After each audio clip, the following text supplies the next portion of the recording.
네, 은혜 자리에 나온 성도님들 환영합니다. 더위가 계속 이어지고 열대야 관측 사상 최고 늦은 열대야가 지속된다고 하는데 추석 전에는 좀 시원한 바람이 불지 않을까 생각이 듭니다. 하여튼 건강 관리를 잘 하시고 나아갈 수 있기를 바랍니다. 오늘 말씀은 사사기 이제 5번째 사사 기드온. 우리가 기드온 하면 생각나는 이제 딱 떠오르는 게 기드온과 300용사. 네. 근데 기드온이라는 인물은 어떤 인물일까? 성경에 사사들이 12명이 나오지만 장수로는 삼손이 4장을 분량, 사사기 전체 중에 4장 분량을 차지하고 기드온이 3장인데 절수로 보면 기드온이 제일 깁니다. 장수는 삼손이 길지만 몇 절, 그러니까 한 장에 긴 절이 돼 있다는 거죠. 그렇다면 우리가 선지자처럼 이사야, 에레미야, 에스겔 선지자들은 이 장이 길고 다른 선지자들은 장이 짧은데 그 선지자들이 하나님의 말씀을 많이 받고 그렇게 활동을 많이 해서 그렇게 나타난 부분인데 기드온과 삼손도 그러한 부분일까? 근데 성경을 읽어보면 기드온과 삼손은 특별히 그러한 많은 일을 해서 장수가 길어진 것보다도 오히려 더 그 안에 기드온과 삼손의 연약함이 더 많이 담겨 있는 내용이 있습니다. 오히려 짧게 끝나는 사사들은 그 사사의 단점이 연약함이 등장하지 않는데 오늘 이 6장부터 시작하는 기드온은 상당히 인간적인 모습들이 많습니다. 그 연약함의 모습들이 이 말씀 가운데 많이 비춰지는 거죠. 그래서 기드온의 300용사, 와 대단하다 이게 아니라 기드온은 상당히 인간적인 부분, 연약함을 가지고 시작을 했다는 것. 이게 이제 오늘 이제 말씀을 통해서 같이 보게 되는 부분인데 먼저 사사기 5장의 마지막 부분에 보면 이렇게 되어 있습니다. 그 땅이 40년 동안 평온하였더라. 평온하였더라. 평온과 뒤에 이 여호와 살롬이 나오죠. 뒤에 보시면 24절에 오늘 읽은 말씀 마지막 24절 여호와 살롬. 이 살롬은 평안, 평강이라고 할 수 있는데 이 평온과 평강은 이 살롬은 다른 단어를 쓰고 있습니다. 같은 의미가 아니에요. 평온하였다 이건 무슨 말일까요? 이제 그 가나안과의 전쟁에서 이기고 그 군대 장관 시스라가 죽고 40년 동안 평온하였다. 이 언어적인 뜻은 이제 그 전에 개역 한글 성경에는 태평하였다 이렇게 표현되어 있는데 이 말의 원래 뜻은 아무 일도 일어나지 않는 조용한 상태. 그러니까 전쟁이 한번 그치고 나서 이제 아무 일도 일어나지 않는 조용한 상태가 되었다. 그러니까 환경적으로 조용한 상태가 이 평온한 거예요. 환경적으로 조용한 상태. 그럼 살롬은 뭘까요?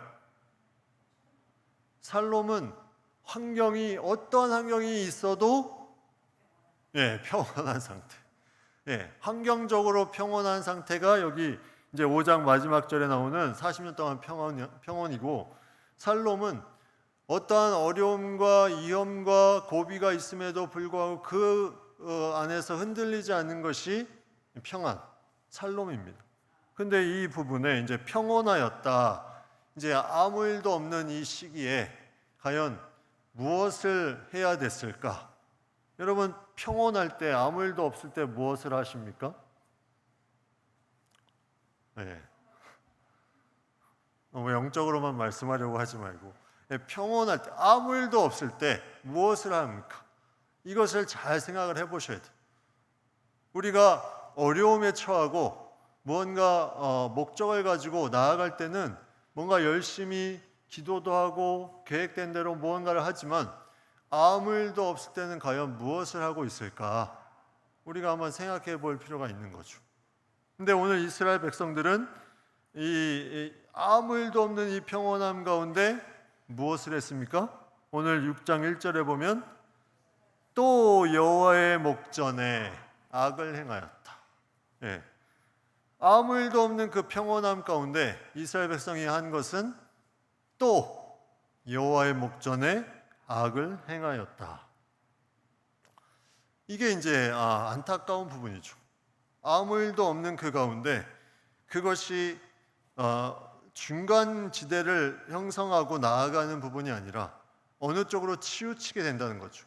악을 행하냐, 선으로 나아가느냐. 근데 이스라엘 백성들은 악으로 나아갔습니다. 또 사사시대 이 계속 반복되는 이 죄악을 범하고 하나님이 심판을 가하시고 또 거기에 대해서 간구하며 회개하고 하나님이 사사를 보내서 구원하시는 내용에 이 계속 나오는 단어가 또입니다. 또 아무 일도 없는데 또 똑같은 죄를 범했다. 이게 안타까운 거죠. 예, 또 여호와의 목전에 악을 행하였다.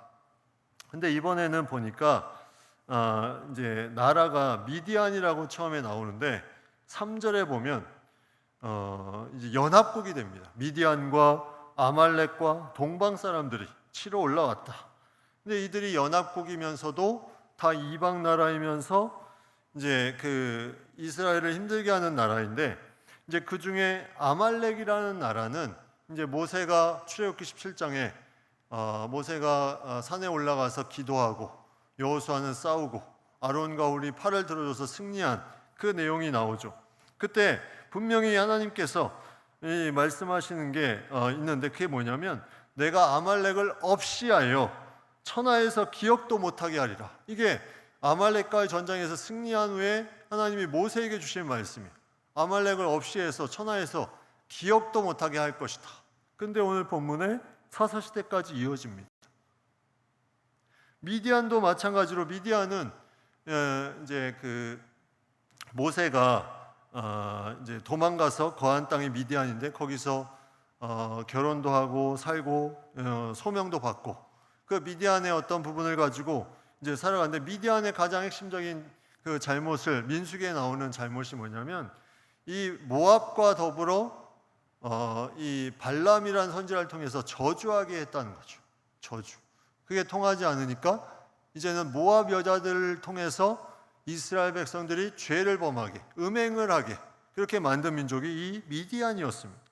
그러니까 이러한 악한 민족이 계속해서 창세기 출애굽기를 거쳐서 이스라엘을 어렵게 한 민족이 이 사사시대에도 계속 오면서 힘들게 하는 부분들, 결국은 하나님이 그 모든 것에 심판의 메시지를 던지시고 악은 멸망한다고 말씀하셨지만 그것이 계속 선한 사람들에게 공격의 대상이 되는 남겨진 백성들이 된다는 것, 이거는 어떻게 보면 우리가 영적인 세계의 마지막 종말의 때까지 하나님이 사탄을 계속 두시는 이유를 우리가 생각해 볼 수가 있습니다.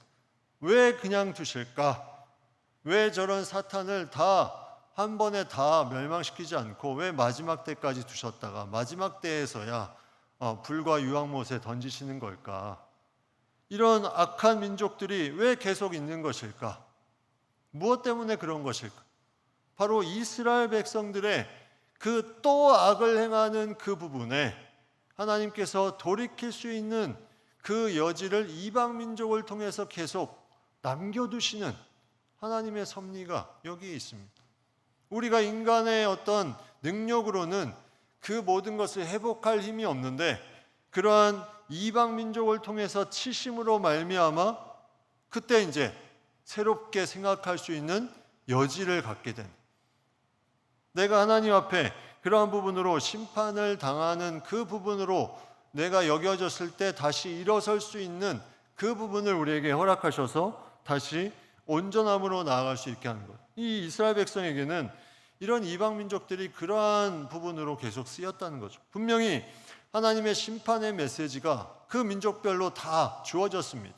아말렉도 그렇고 미디안도 그렇고 다 이제 천하에서 기억도 못할 정도로 심판을 당한다고 했지만 그럼에도 남겨두어서 계속해서 이스라엘 백성을 힘들게 하는 민족으로 삼았다는 게, 이게 하나님이 이 땅을 다스리시는 섭리, 인간은 이해할 수 없는 부분이죠. 그래서 하박국 선지자가 그 이스라엘 백성들이 죄를 범했을 때 왜 더 악한 저 바벨론을 통해서 이 이스라엘을 힘들게 합니까? 이게 하나님의 섭리인데 하박국 선지자는 그걸 이해할 수가 없었던 거죠. 근데 오직 의인은 믿음으로 말미암아 살리라. 이 말씀을 주면서 이제 다시 새롭게 믿음을 회복할 수 있는 그것을 이루기 위한 하나님의 방편이다. 근데 오늘 본문에 나오는 이 미디안과 아말렉과 동방 사람들은 그 전에 괴롭혔던 사람들하고는 차원이 다릅니다. 이게 연합국이라서 그런지 모르겠는데 오늘 말씀해 보시면 일단 2절에 보면 이스라엘 자손이 미디안으로 말미암아 어디로 도망갔냐면 산, 웅덩이, 굴, 산성을 만들었다. 거처를 다 잃어버렸다는 거죠. 그리고 3절과 4절에 보면 먹을 것들을 제대로 파종할 때 먹지 못하고 짐승들도 다 빼앗기고 아무것도 할 수 없는 그런 상태. 이게 이제 미디안 연합국을 통해서 힘들어하는 그 상태가 계속 이어지게 됩니다. 그게 안타까운 이제 심판의 모습으로 나타나고 있죠. 그래서 이러한 가정 가운데 이제 그 다시 이제 이스라엘 사람들이 한 것이 뭐냐면 부르짖었다. 반복되는 거죠. 부르짖었다. 근데 이들의 모습이 이제 가축도 다 이제 멸하고 또 집도 다 이동해야 되고 5절에 보면 짐승과 장막을 가지고 올라왔다. 이게 무슨 말이에요? 짐승과 장막. 짐승은 그들이 키우는 가축이고 장막은 살 집이죠. 그러니까 이거는 그냥 전쟁하러 올라온 게 아니에요. 이 가나안 땅을 그들이 거하겠다.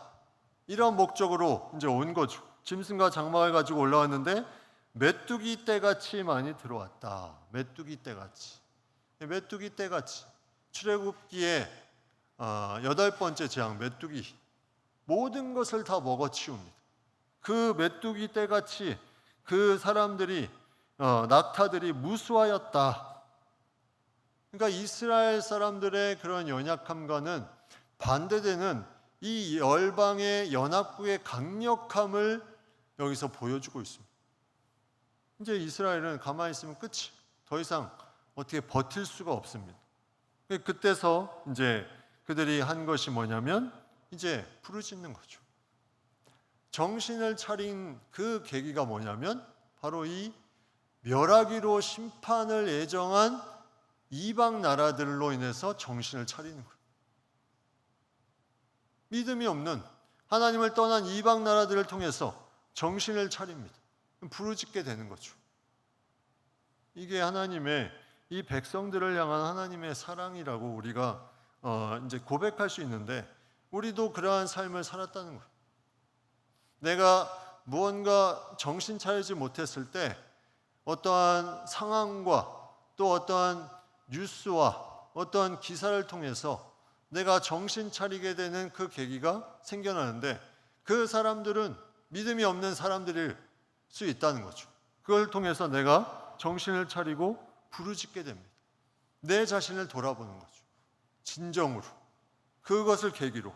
그래서 그러한 모습으로 이제 나아가게 돼서 이제 그들이 부르짖으니까 하나님께서 어떻게 했습니까? 다시 사사를 세우십니다. 그 사사가 바로 기드온입니다. 기드온. 기드온. 이제 기드온이라는 뜻은 뭐 베어냈다 이런 뜻인데 이 기드온이 이제 뒤에 보면 별명이 하나 붙죠. 여룻바알이다. 바알과 싸워서 이긴 겨룬 그런 이제 승리한 그런 부분으로 별명이 나오는데 베었다. 우상을 베었다. 이것이 암시되는 기드온의 이름도 우리가 볼 수 있는데 사실 기드온이라는 이름은 뒤에 이제 구약 성경의 다른 성경에는 기드온이라는 이름이 나오는 곳이 없습니다. 이제 여룻바알, 여룻베셋, 바알이라는 말을 또 안 써서 그렇게 이제 호칭하는데 기드온이라는 말은 사사기에만 나오는 용어고 뒤에 히브리서에서 한번 나오는데 이스라엘 사람들은 이런 기드온의 이름보다 그가 했던 그 별명이 더 알려져 있었다는 거죠. 그 사회. 이게 무슨 의미일까? 그만큼 기드온이 한 바알의 어떤 부분을 무너뜨린 그 부분이 아주 임팩트 있게 사람들에게 전달된 그 부분을 우리가 생각해 볼 수 있습니다. 기드온은 그럼 어떤 존재였길래 그게 그렇게 중요하게 다가왔을까? 오늘 말씀에 이제 8절부터 보시면 거기에 이제 중요한 하나님의 말씀이 나옵니다. 첫 번째 이제 8절에 보면 선지자를 보내서 말씀하시는데 그 말씀의 첫 번째가 내가 너희를 인도하여 내었다. 내가 너희를 애굽에서 인도하여 낸 자다. 그 종살이하던 집에서 너희를 구원한 그런 하나님이다. 너희를 건져내고 그리고 너희를 위해서 그 땅을 허락해 준, 그 땅을 준 대상이 바로 여호와 하나님이시다. 이걸 말씀하고 있습니다. 그런데 너희는 어떻게 했냐면 너희가 거주하는 아모리 사람의 땅의 신들을 두려워하지 말라 하였으나 10절에 보면 두려워하지 말라 하였으나 너희가 내 목소리를 듣지 아니하였느니라. 자, 여기서 중요합니다. 하나님의 은혜로 분명히 이 땅 가운데 왔어요. 여기서 이 땅 가운데 살면서 하나님이 주신 모든 베풀어 주신 은혜가 있고 또 그 땅을 허락하신 은혜가 있는데 하나님이 한 가지를 하지 말라고 말씀하셨습니다. 그게 뭐냐면 그 땅에 아모리 사람들의 신들을 두려워하지 말라. 여기서 두려워하지 말라는 것은 섬기지 말라 이 뜻인데, 그런데 너희가 뭘 했냐면 내 목소리를 듣지 아니하였다. 스스로 옳은 대로 자기 소견대로 행하였다. 하나님께서 그 놀라운 은혜를 주셨는데 너희가 이것을 듣지 않고 그대로 하나님의 은혜 가운데 살지 않고 너희가 가지고 있는 그런 그 이방의 신들의 어떤 부분들을 너희의 연약함으로 그것을 받아들이고 이제는 너희가 하나님을 두려워하거나 하나님을 섬긴 것이 아니라 그 우상을 두려워하는 그런 존재가 되었다. 이것을 말씀하고 있습니다. 여기에 선지자가 이 얘기를 한 것은 이스라엘 백성에 대한 하나님의 안타까움이 강하게 들어가 있습니다. 이전에 사사에게는 이러한 부분들이 사실 이 이스라엘 백성에 이러한 부분들이 없었는데 이때 이 책망의 말을 하나님이 선지자를 통해서 명확하게 말씀해 주고 있습니다. 너희가 무엇을 잘못했는지, 그러고 나서 거기에 대해서 다른 얘기를 하지 않고 바로 11절에 넘어가면 이제 구원의 역사가 펼쳐집니다. 하나님이 분명 우리에게 깨닫게 하시는 것이 있어요. 그것을 깨닫게 하시고 말씀하시는 건 뭐예요? 다시 그와 같은 죄를 범하지 말라, 이거였죠. 요한복음 8장에 가늠한 여인이 있을 때 다른 사람들이 돌로 치라고 했을 때 죄 없는 자가 돌로 치라고 하고 다시는 죄를 범하지 말라 하고 보내신 그 사랑처럼 여기도 마찬가지로 그 부분을 명확하게 말씀하신 다음에 하나님이 하신 일은 그들을 위해서 구원의 손길을 내미신 거예요. 여기 하나님의 놀라운 사랑이 담겨 있습니다. 그래서 그 구원의 손길이 누굽니까? 바로 이제 요아스의 아들 기드온이 이제 나옵니다. 미디안 사람에게 알리지 아니하려 하여 밀을 포도주 틀에서 타작하고 있었습니다. 알리지 아니하려 했다. 왜냐하면 미디안에게 걸리면 죽음을 당할 수 있기 때문에 이제 들키지 않게 하였다, 이런 뜻이에요. 들키지 않으려고 포도주 틀에서 밀을 타작한 겁니다. 외부에 나와서 이 밀을 타작하는 것이 자연스러운데 그 포도주 틀에서 밀을 타작하는 가운데 여호와의 사자가 기드온에게 나타납니다.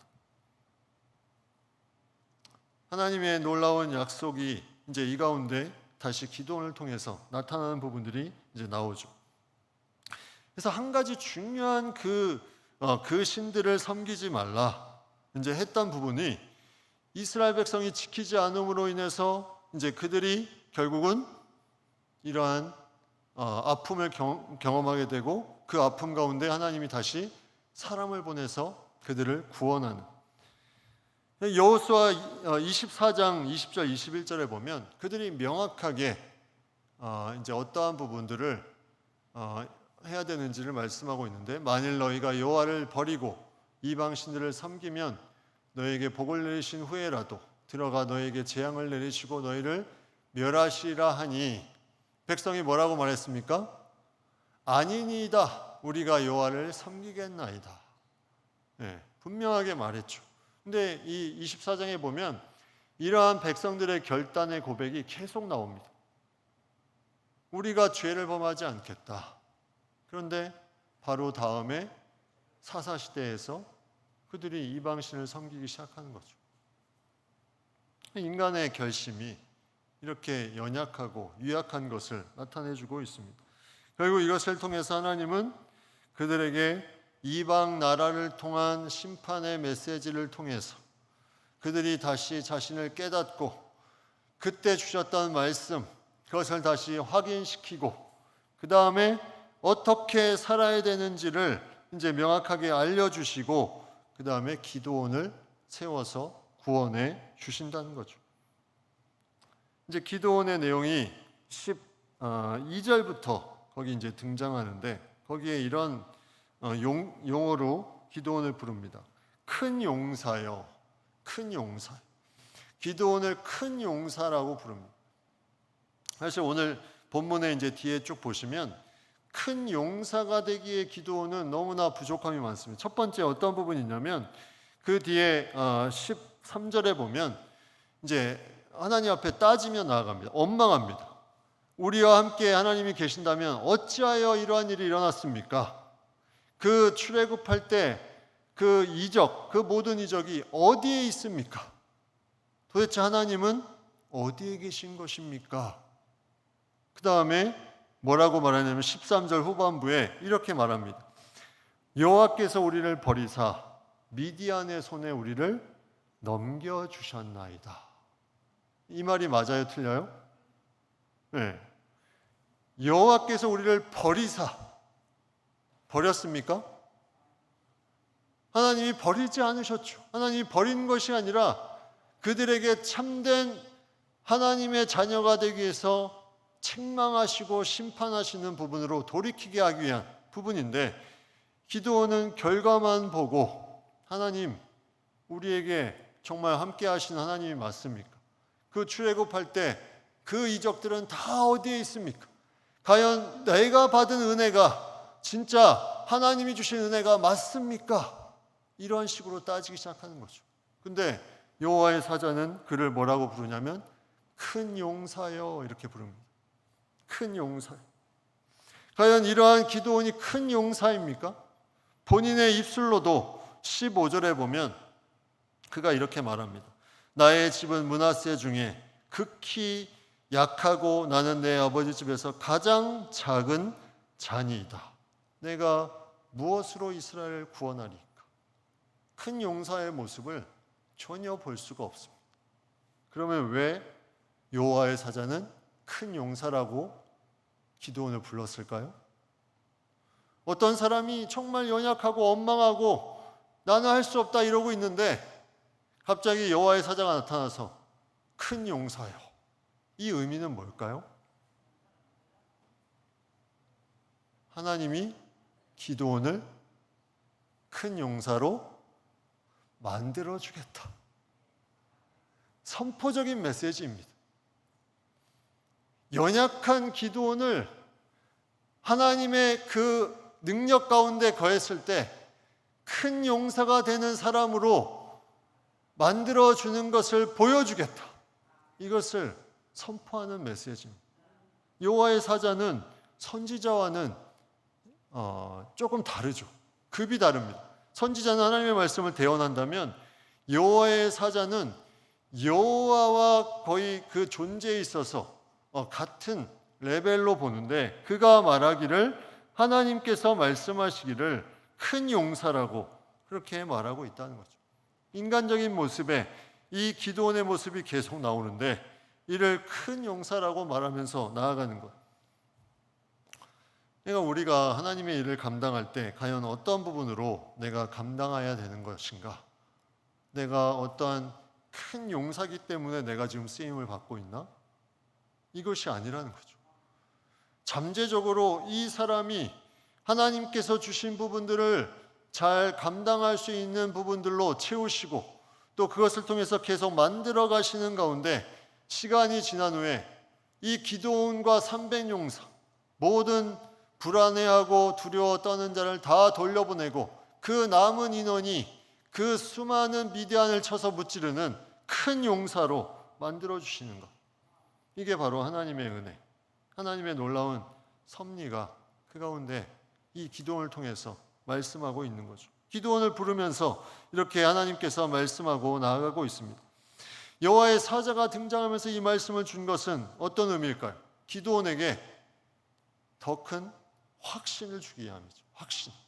선지자가 아닌 여호와의 사자가 나타나서 확신을 주기 위한 그 부분인데 기드온은 이제 뭐라고 합니까? 그가 가장 작은 자라고 하면서 이제 나아갔을 때 16절에 보면 내가 반드시 너와 함께 하리니 내가 미디안 사람 치기를 한 사람을 치듯 하시리라 하면서 그 말씀을 주셨는데 기드온이 또 뭘 구했냐면 표징을 보여달라. 여호와의 사자를 내가 확신을 갖는 표징을 다시 받고 싶다. 이 정도로 연약한 모습이었어요. 야고보서에 말씀하는 엘리야가 우리와 같은 성정을 가졌다. 근데 엘리야가 기도하면서 3년 6개월 동안 비가 내리지 아니하고 다시 기도하니 비가 내렸다. 이 기드온도 마찬가지. 우리와 같이 성정을 가진 연약한 존재인 기드온이 이러한 기드온의 연약한 모습이 쭉 나오는데 그 가운데 하나님의 놀라운 역사가 이루어지는 그 연약한 사람을 통해서 새로워지는. 고린도전서 1장 27절 29절 말씀에 이렇게 말합니다. 우리가 이 말씀을 같이 한번 한 목소리로 읽겠습니다. 그러나 하나님께서 세상에 미련한 것들을 택하사 지혜 있는 자들을 부끄럽게 하려 하시고 세상에 약한 것들을 택하사 강한 것들을 부끄럽게 하려 하시며 하나님께서 세상에 천한 것들과 멸시받는 것들과 없는 것들을 택하사 있는 것들을 폐하려 하시나니 이는 아무 육체도 하나님 앞에서 자랑하지 못하게 하려 하심이라. 약한 존재, 연약한 존재, 또 세상에 멸시받는 그런 연약한 존재들을 택해서 하나님께서 그들을 사용하시는 것은 아무도 자랑하지 못하게 하려 합니다. 우리가 이것을 믿음으로 나아가면 어떻게 교만해질 수 있겠습니까? 이게 나의 과거를 잊어버리면 교만해지는 거죠. 내가 능력이 있어서 하나님께 쓰임이 받는다. 이 생각이 나를 교만하게 하는데 하나님의 방법은 그 모든 것에 연약하고 멸시받고 어려움에 있는 그런 인물들이 성경에 계속 나오죠. 다윗도 그렇죠. 다윗은 그 아들 8명 중에 아버지가 왕으로서 전혀 생각하지 않은 인물이었습니다. 어부들도 마찬가지죠. 그들은 고기를 낚는 사람이었는데 그들이 그냥 하나님의 부르심을 받으니 그 연약함 속에 있는 사람들이 강한 하나님의 제자가 됩니다. 야곱도 그렇죠. 창세기에 나오는 야곱도 그가 속이고 빼앗았지만 하나님이 그 연약함을 통해서 다시 들어서 사용하시는 이러한 성경의 연약한 자들에 대한 부분들이 계속 나오는데 그 중에 대표적으로 또 한 명이 누가 있습니까? 모세가 있죠. 모세. 모세가 이 기드온과 너무나 흡사한 부분이 많습니다. 이 기드온의 오늘 본문을 보면 모세가 했던 부분, 이제 처음에 15절에 보면 이렇게 말하죠. 기드온이 오 주여 내가 무엇으로 이스라엘을 구원하리이까 이렇게 말하고 나아갑니다. 근데 출애굽기 3장 11절에 보면 모세가 하나님께 아뢰되 내가 누구이기에 바로에게 가며 이스라엘 자손을 애굽에서 인도하여 내리까. 내가 누구이기에. 이것은 겸손함이 아니라 자신에 대한 그런 스스로의 연약함에 대한 부분들을 하나님의 능력을 믿지 못하는 그런 부분으로 비춰지는 거죠. 기도원도 그렇고 이 모세도 그렇습니다. 거기에 대한 응답이 뭐였냐면 16절에 내가 반드시 너와 함께 하리니, 출애굽기 3장 12절에 하나님이 모세에게도 동일하게 말씀합니다. 11절 하나님이 이르시되 내가 반드시 너와 함께 있으리라. 12절이죠. 너와 함께 있으리라. 함께 있을 것이다. 여기에 표징을 보여달라는 것도 똑같습니다. 오늘 본문에 표징이 나오죠. 이 표징을 내게 보이소서 하면서 예물을 가져올 때까지 여기 계셔달라고 하고, 예물을 가져오니까 지팡이 끝을 대니까 어떻게 됐습니까? 그 예물들이 다 탔죠. 모세에게 이 지팡이는 뭐였습니까?